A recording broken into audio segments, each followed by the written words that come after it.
ప్రభు నామంలో అందరికీ వందనాలు.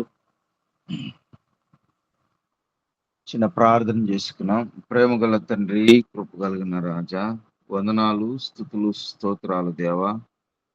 మా మరణ పడకల నుంచి మమ్మల్ని లేపి ఉదయకాల సమయంలో మీ పాద సన్నిధిలో చేరి దేవా నాయన మీ మాటలు చదువుకోవటానికి, హెచ్చరించుకోవటానికి, ధ్యానం చేయటానికి, కీర్తించటానికి మాకు ఇచ్చిన ఈ యొక్క గొప్ప సమయాన్ని బట్టి వందనాలు, స్తోత్రాలు చెల్లిస్తూ ఉన్నాం. ఇదిగో మాట్లాడేది నేను కాదు కానీ ప్రభువా, మీరు మాత్రమే మాట్లాడి ఆయన మీరు మాత్రమే మీ నామానికి మహిమకరంగా వాడుకోమని ప్రార్థన చేస్తా ఉన్నాం. సహాయం చేయము. యేసయ్య పరిశుద్ధ నామములో స్తుతించి ప్రార్థించి వేడుకుంటున్నాము తండ్రి. ఆమేన్. ప్రియులరా, మనం చదువుకున్న లేఖన భాగాన్ని గమనిస్తూ ఉన్నప్పుడు ఈ 42వ కీర్తనలో మన ప్రాణాత్మ దేహాలకు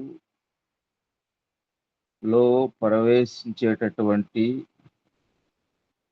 ఆలోచించేటటువంటి సమయాలలో దేవుడు మనకు తోడుగా ఉన్నప్పుడు, దేవునితో సహవాసం చేస్తూ ఉన్నప్పుడు, దేవునితో లీనమై జీవిస్తూ ఉన్నప్పుడు ఒక రకమైనటువంటి కోరము, దిగులు, విచారము కలిగినప్పుడు ఈ కీర్తనకారుడు రాస్తూ ఉన్నటువంటి సందర్భాలు మనం గమనిస్తాం. అయితే దేవునితో అతనికి ముడిపడినటువంటి ప్రతి విషయాన్ని, సందర్భాన్ని గమనిస్తూ ఈ మాటలే హెచ్చరిస్తూ ఉన్నాడు. దుప్పి నీటి వాగుల కొరకు ఆశపడినట్లు దేవాని కొరకు నా ప్రాణము ఆశపడుచున్నది. నా ప్రాణము దేవుని కొరకు తృష్ణగొనుచున్నది, జీవము గల దేవుని కొరకు తృష్ణగొనుచున్నది. దేవుని సన్నిధికి నేను ఎప్పుడు వచ్చేదను, ఆయన సన్నిధిని నేను ఎప్పుడు కనబడదను. ఈ మాటలు వింటూ ఉన్నటువంటి సహోదరుడా, సహోదరి, నీకు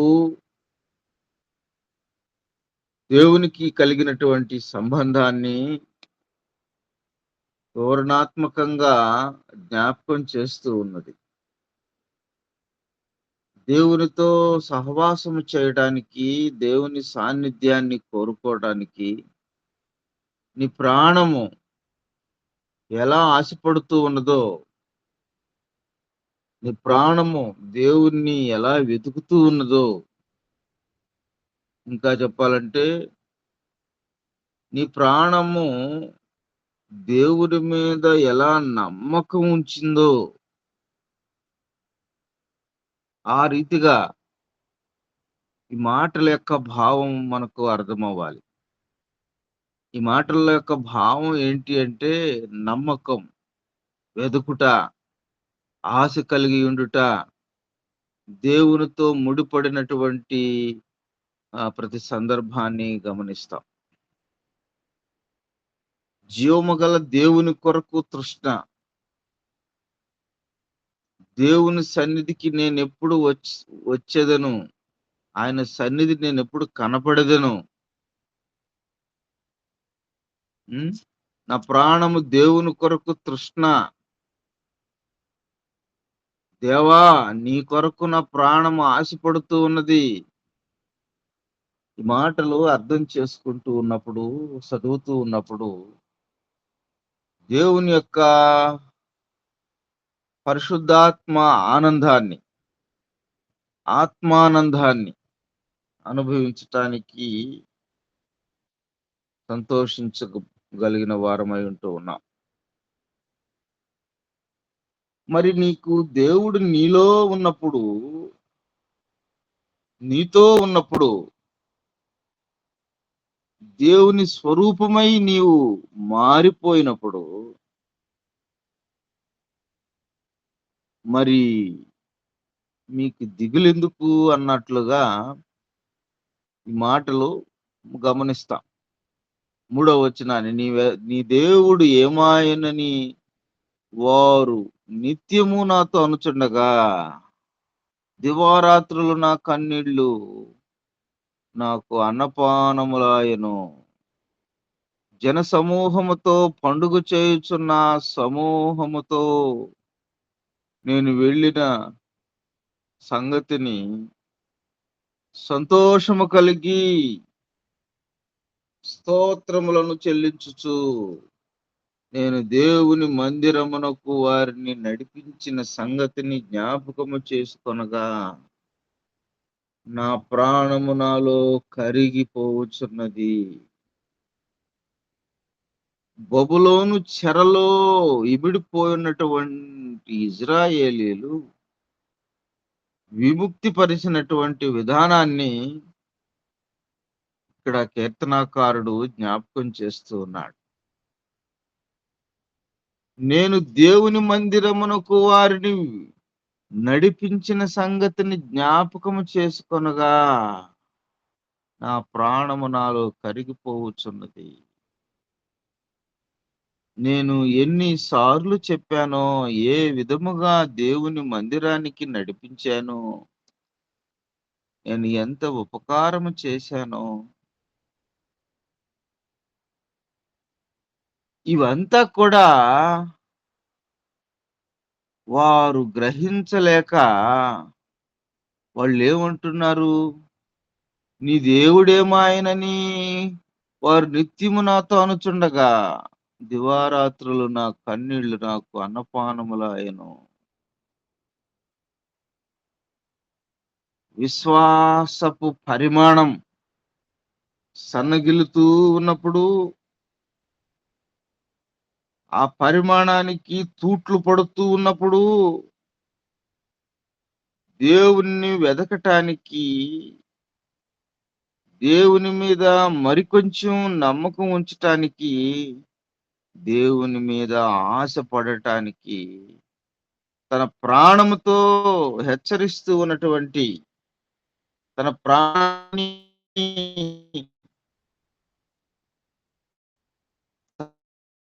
ప్రాణించుకుంటూ ఉన్న ప్రాణముతో తెప్పరిల్లి దేవుని సన్నిధిని వెదకటానికి కలిగినటువంటి మాటలు. ఈ మాటలను జ్ఞాపకం చేసుకుంటూ ఉన్నప్పుడు మరి నీకు నాకు దేవునితో కలిగినటువంటి సంబంధము ఏ విధంగా ఉంటూ ఉన్నదో జ్ఞాపకం చేసుకోవాలి.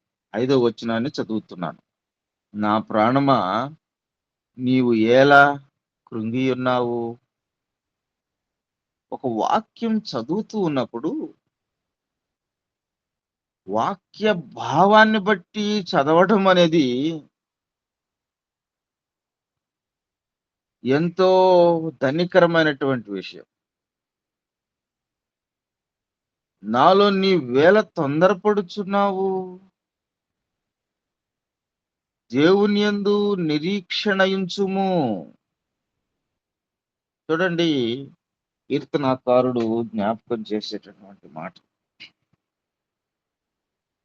నా ప్రాణమా నీవు ఎలా కృంగి ఉన్నావు.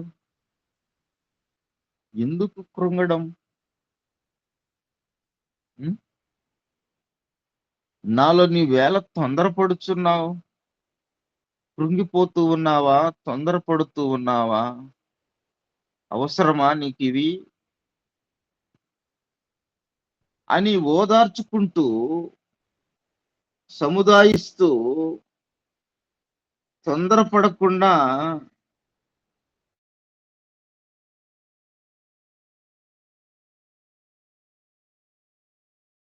నిరీక్షణ కోల్పోకు, నిరీక్షణ కోల్పోకు అంటూ మరి ఎంతగానో ఆదరణకరమైనటువంటి మాటలతో ఓదార్చుతూ ఈ మాటలు మనం చదువుతా ఉన్నాం. మిగతా మాట కూడా చదువుతాను. ఆయనే నాకు రక్షణకర్త అనియు, నా దేవుడనియు చెప్పుకొనుచు నేనింకను ఆయనను స్తుతించెదను. ఇది ఒక విశ్వాసి, దేవుని మీద ఆధారపడినటువంటి వ్యక్తి, దేవునితో కలిసేటటువంటి సహవాసము చేసేటటువంటి వ్యక్తి ఏమంటాడంటే, ఎన్ని బాధలు అనుభవించినా, ఎంత కృంగిపోయినా, ఒకాళ తొందరపడి సందర్భ సందర్భ సహితముగా తొందరపడిన చివరికి రక్షణ హృదయము ఏం చేస్తది అంటే, ఆయనే నాకు రక్షణకర్త, నా దేవుడు ఆయనే. నేనింకేం చేస్తాను? నేను స్తుతిస్తాను. నేను స్తుతిస్తాను. ఎందుకు స్తుతిస్తారు? తాను చేసినటువంటి, తాను అనుభవించినటువంటి ఉపకారములను నెమరవేసుకుంటూ, తాను అనుభవించినటువంటి ఆ మేలులను గ్రహించిన వ్యక్తి స్తుతించగలుగుతాడు. స్తుతించి నమ్మకంగా ఆరాధించగలుగుతాడు. విశ్వాసముతో నిరీక్షిస్తాడు. ఇక్కడ ఎంతో కృంగినటువంటి భావం కలిగినటువంటి వాక్యాన్ని మనం చదివాం. నా ప్రాణమా నీవు ఎలా కృంగి ఉన్నావు? నాలో నీవేలా తొందరపడుచు ఉన్నావు? ఎందుకు ఈ తొందర? ఎందుకు ఈ కృంగుదల? ఎందుకు ఈ దిగులు? నీ ప్రాణనాథుడు ఉండగా నీకు ఎందుకు ఈ కృంగుదల? ఎందుకు నీకు ఈ అధైర్యం?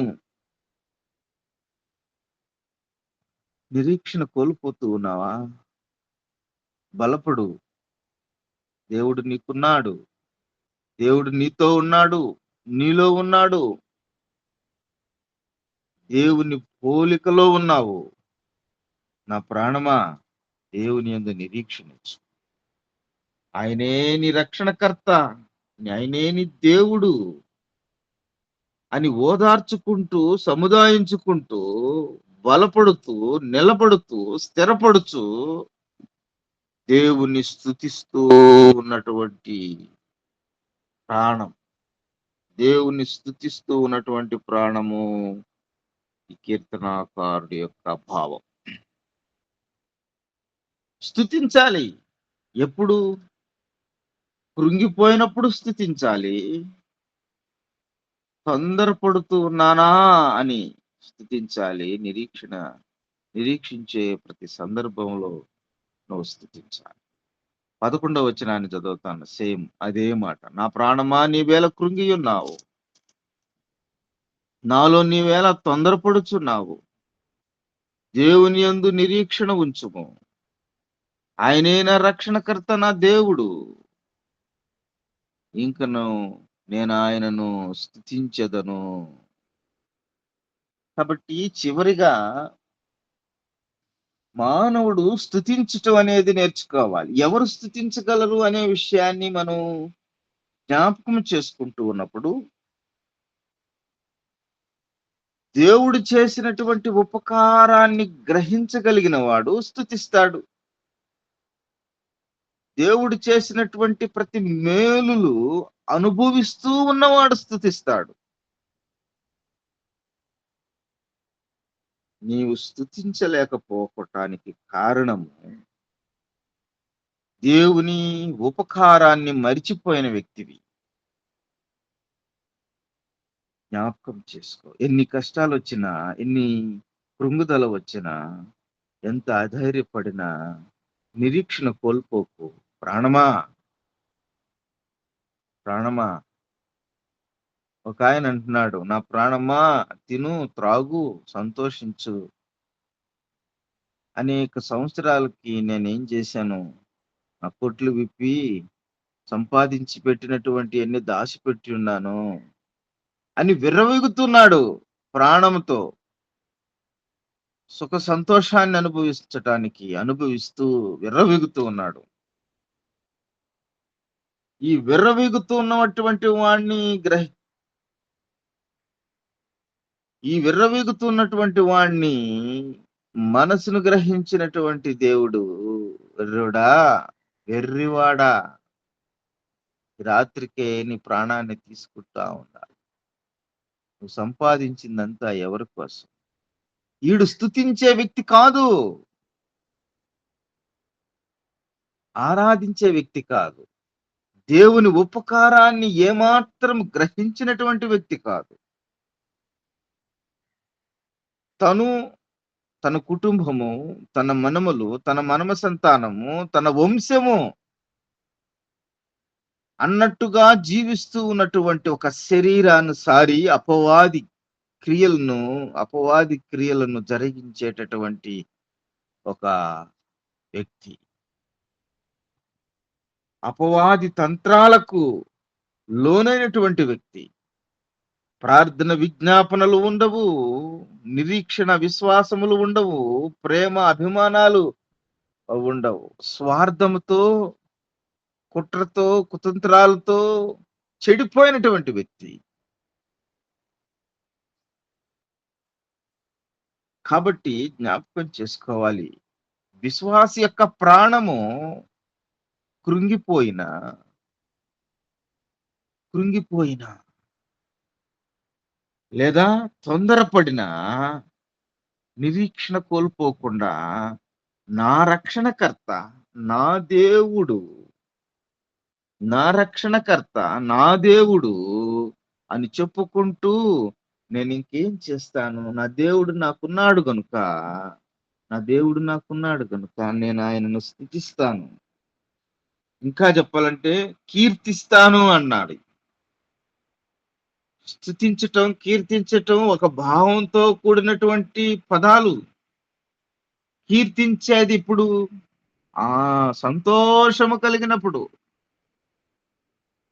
ఉదయకాల సమయంలో ఒక వ్యక్తి ఇలాగ పాడతాడు కదా! దావీదు రాసే ఒక సందర్భంలో పాట రూపంలో పాడతాడు. నీ సత్యము సమాజములో నీ నీతిని నా హృదయములో, నీ సత్యము సమాజములో నీ నీతిని నా హృదయములో దాచి ఉంచలేను ప్రభు, స్తుతియాగముగా నూతన గీతము నే పాడేదా నా ప్రాణ ప్రియుడా, నా యేసు ప్రభువా, నా జీవితం అంకితం నీకే, నా జీవితం అంకితం. ఇలాగ పాడతాడు, ఇలాగ కీర్తిస్తాడు. సత్యం తెలుసుకున్నట్టు వ్యక్తి స్తుతిస్తాడు. నీతిగా జీవించినటువంటి వ్యక్తి కీర్తిస్తాడు. ఏమాత్రము దాచుకోడు.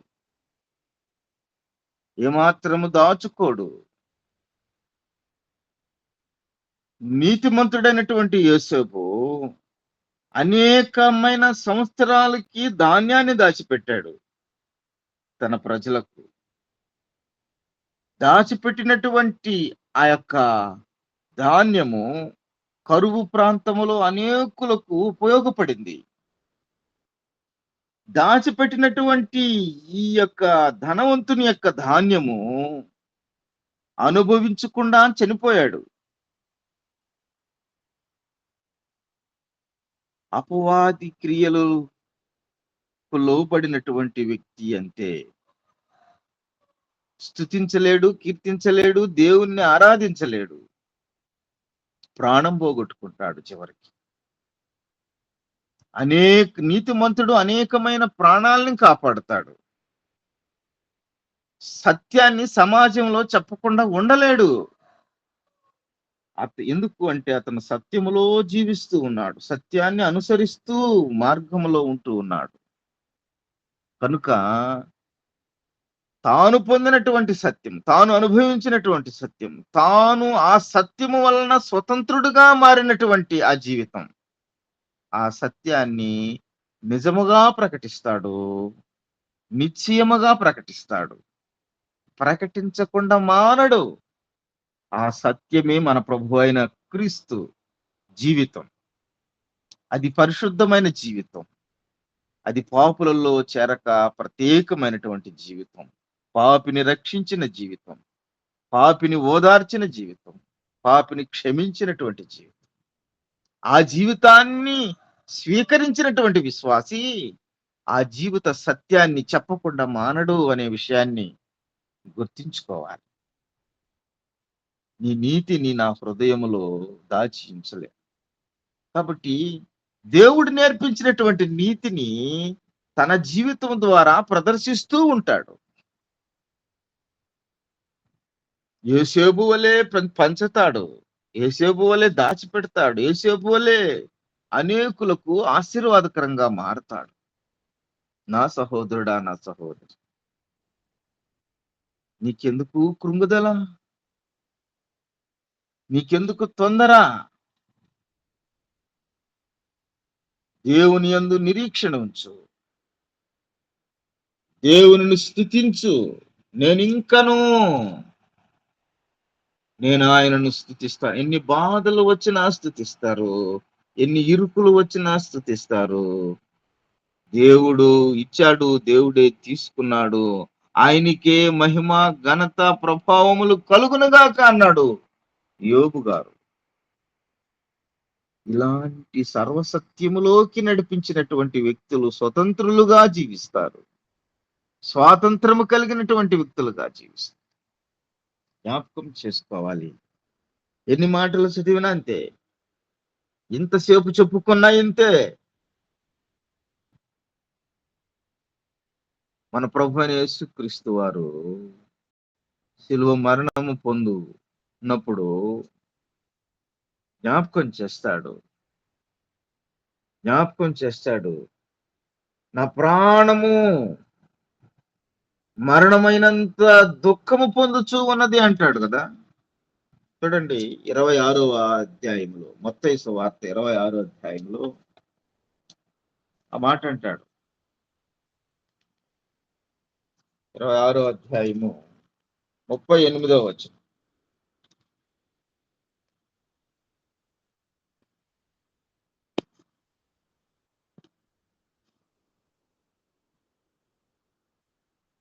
ఏమంటాడు? నా ప్రాణము మరణమగునంతగా బహు దుఃఖము పొందుచు ఉన్నది. మీరు ఇక్కడ నిలిచి నాతో కూడా మెలకువగా ఉండుడని వారితో చెప్పి. ఎందుకు బహు దుఃఖంగా ఉంటుంది? నాతో కూడా మెలకువగా ఉండండి అని శిష్యులకు చెప్తుంటే శిష్యులు మెలకువగా లేరు.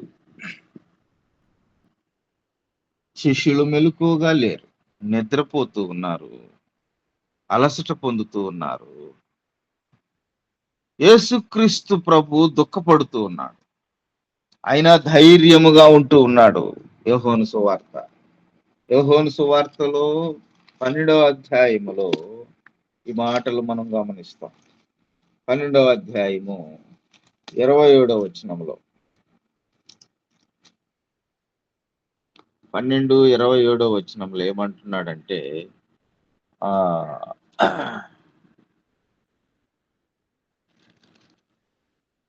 చూడండి అక్కడ, ఇప్పుడు నా ప్రాణము కలవరపడుచున్నది, నేనేమందును? తండ్రి, ఈ గడియ నాకు తటస్థింపకుండా నన్ను తప్పించుము. అయినను ఇందుకోసమే నేను ఈ గడియకు వచ్చి తిని. ఇదండి తీర్మానము. ఇదండి దేవుని చిత్తాన్ని జరిగించటము. ఇందుకోసమే నేను ఈ గడియకు వచ్చాను. ఇందుకోసమే ఈ గడియని ఎదుర్కోవటానికే నేను వచ్చాను. నేను తొందరపడితే ఎట్లా? నేను కృంగిపోతే ఎట్లా? నేను నిద్రపోతే ఎట్లా? నేను వచ్చింది ఇందుకోసమే. ఇప్పుడు నా ప్రాణము కలవరపడుచున్నది. కలవరపడుతుంది కాదంటంలా. నేనేమందును? తండ్రి, నా గడియ నాకు తటస్థింపకుండా నన్ను తప్పించుము. అయినను ఇది అల్ప విశ్వాసములో నుండి విశ్వాసములోకి ఎదగడం. ఈ మాటలో అయినను తప్పించుము అన్నాడు. తర్వాత అయినను మరలా నిలబడి లేయడం అంటే ఇది. ధైర్యము తెచ్చుకొని లేయడం అంటే విశ్వాసములో నుండి అధిక విశ్వాసములోనికి ఆ పొందడం ఇదే. అయినను ఇందుకోసమే నేను ఈ గడియకు వచ్చి తిని. ఎంత కలవరం వచ్చినా, ఎన్నిసార్లు కృంగిపోయినా ఎదుర్కోవడమే నీ పని. ఎదుర్కోవడమే నీ పని. దేవుడు ఉన్నాడనే నమ్మకముతో, దేవుడు నీలో ఉన్నాడు, నీతో ఉన్నాడు, నీలో నీవై ఉన్నాడు అనే విషయాన్ని గుర్తు చేస్తూ, ఏమాత్రము సంకోచించకుండా, దిగులు పడకుండా జ్ఞాపకం చేసేటటువంటి మాటలు గుర్తు చేస్తూ ఉన్నావా సహోదరుడా, సహోదరు? జ్ఞాపకం చేస్తూ ఉన్నాడు. ఆయన నీ స్వాస్థ్యమై ఉంటూ ఉన్నాడు. ఆయన నీకు ఏమాత్రము నిన్ను విడవడు, ఎడబాయుడు అంటూ ఉన్నాడు. 77వ కీర్తనలో కూడా ఒక మాట చదువుతాను చూడండి. 77వ కీర్తన 3వ వచనాన్ని చదువుతాను. ఏమంటున్నాడంటే ఇక్కడ, దేవుని జ్ఞాపకం చేసుకున్నప్పుడు నేను నిట్టూర్పు విడుచున్నాను, నేను ధ్యానించినప్పుడు నా ఆత్మ కృంగిపోవచ్చున్నది అంటున్నాడు. నా ఆత్మ కృంగిపోవచ్చు ఉన్నది. దేవుణ్ణి జ్ఞాపకం చేసుకోవాలి, దేవుణ్ణి ధ్యానం చేయాలి. ధ్యానం చేయాలి. దేవుడు నీకు తోడుగా ఉంటాడు. ఎన్నిసార్లు కృంగిపోయినా, ఎంత నిట్టూర్పు విడిచినా ఆయన్ను స్థుతించగలిగే ప్రాణం నీదే ఉంటూ ఉన్నది సహోదరుడా, సహోదరు. 71వ కీర్తనలో కూడా ఒక మాట నేను చదువుతాను చూడండి. 71వ కీర్తన 5వ వచనం ఏమనుంది? నా ప్రభువా, యెహోవా నా నిరీక్షణాస్పదము నీవే, బాల్యము నుండి నా ఆశ్రయము నీవే. ఇది నీ కృంగుదలలో నీ యొక్క నిరీక్షణాస్పదము నీవే, బాల్యము నుండి నా ఆశ్రయము నీవే అంటున్నాడు. బాల్యము నుండి నా ఆశ్రయము నీవే అంటున్నాడు.